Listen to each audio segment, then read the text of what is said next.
Wikileaks founder Julian Assange is expected to make a public appearance on Sunday at the Ecuadorian embassy in London. The Australian was granted diplomatic asylum last night, with Ecuador's foreign minister declaring Wikileaks editor-in-chief a victim of political persecution. Britain says it's determined to arrest Mr Assange and extradite him to Sweden. Europe correspondent Philip Williams reports from London.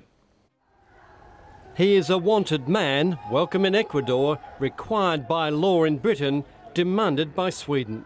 The Swedish government has condemned Ecuador's granting of asylum, rejecting the argument that Julian Assange could be sent from Sweden to the United States, where he could face the death penalty. There has been a lot of talk about him being at risk of having the capital punishment in the United States. And Sweden, neither Britain, will extradite a person who is at risk of having the capital punishment. This is both by Swedish law and also by the European Convention of Human Rights. And the lawyer for the two women making allegations against Julian Assange say he too is disappointed with Ecuador's decision. I think it's absurd that he will get political asylum in Ecuador when the question is that he shall be extradited to Sweden to answer to the suspicions that he has committed rape and sexual molestation. That has nothing to do with asylum in Ecuador. But Julian Assange's Swedish lawyer has a very different legal take on the decision. This means that the situation is totally new for the Swedish prosecutor.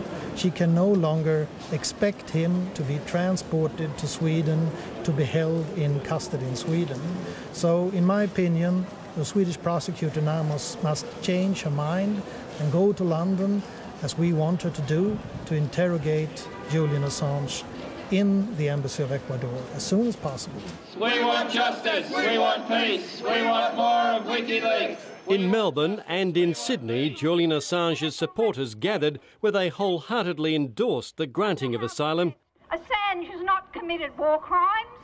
He isn't a terrorist. He hasn't murdered anyone. In fact, it is highly unlikely he's done anything that would be regarded as a criminal act anywhere else in the Western world.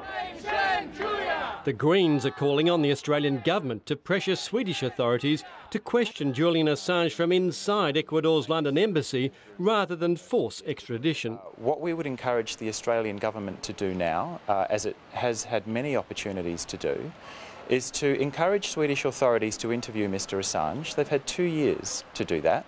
Interview him by video link-up or interview him by person. But if there are matters there that they want to set to rest, that should occur, and that can occur now. Julian Assange's mother Christine says it's time Australia and others followed Ecuador's lead and offered her son more protection. Now we've got a brave government actually standing up. We're looking to ask more governments now to stand up and put their hands up.